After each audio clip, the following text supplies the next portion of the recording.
why did we pick that theme though? Why did we pick be human? Because God chose it first. Think about it. He could have sent a rescue mission with anything. He has access to it all. I mean, he frogged Pharaoh. Like, we know he has access to frogs.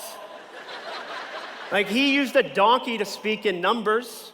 He saved Elijah with ravens, right? I mean, he hooked up Noah. Like, Noah, he communicated with a dove. Like, and one of my favorite things about Noah, by the way, is that one of the first things he does after humanity has been rescued, after the biggest flood in the world, is he figures out a long-term plan to get drunk. Like, some of y'all got a little close with White Claw in the last 2 years. I'm not pointing fingers, but none of y'all spent 5 years to get wasted. Noah had to plant a vineyard to get drunk. He was out in that field like this, tilling the soil, pruning. In half a decade, I'm getting wasted. That's what Noah did. None of y'all did that. None of y'all during the pandemic was like, I'm gonna drink this White Claw in like 5 years. You gotta let them age and mature. But God used the dove, he used the whale with Jonah. He used angels with the shepherds. He could have picked anything, but instead, he picked human. You ever think about that? That God chose human. He chose human on purpose. And I think one of the reasons why is that to be human means you get to become new. We're the only thing that can become new. The smartest tiger in the jungle can't get into Bitcoin.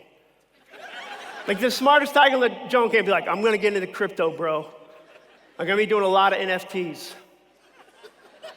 The smartest cow can't walk on 2 legs one day. They just can't decide, like, today, 2 legs, you know? I've been seeing a lot of people do that. I'm gonna get in that 2-leg thing. The average turtle spends its entire life in a 3 square mile radius. 3 square miles, I had to look that up. They can't move, we can move. I live in Nashville. Do you know how many people moved to Nashville in the last 2 years? All of California. All of it. Like, our population in Nashville right now is 3 things: musicians, California residents, and bachelorette parties. That's all we got. Because we can move, we can change, we can grow. That's what it means to be human. And I say thank goodness to that. Thank goodness to that. Because I look at some of my life and some of the decisions I make, and I'm glad that I get to be new. I've got a daughter who's about to go to college. She graduates this year. She's gonna go to Stanford University in Birmingham, Alabama, where I went to school. And she's getting ready for that. And childhood goes by fast, but never tell a parent of a toddler that childhood goes by quickly. Because toddler days are like 96 hours long. They're so long. Like, it speeds up in elementary school, middle school, high school. And then all of a sudden, you're a parent and you've got a kid going to college, and it feels fast. And she's going to the same school I went to. And I look back at my school, and I was a mess in college. I went down freshman year. I grew up in Massachusetts. My dad started a church there.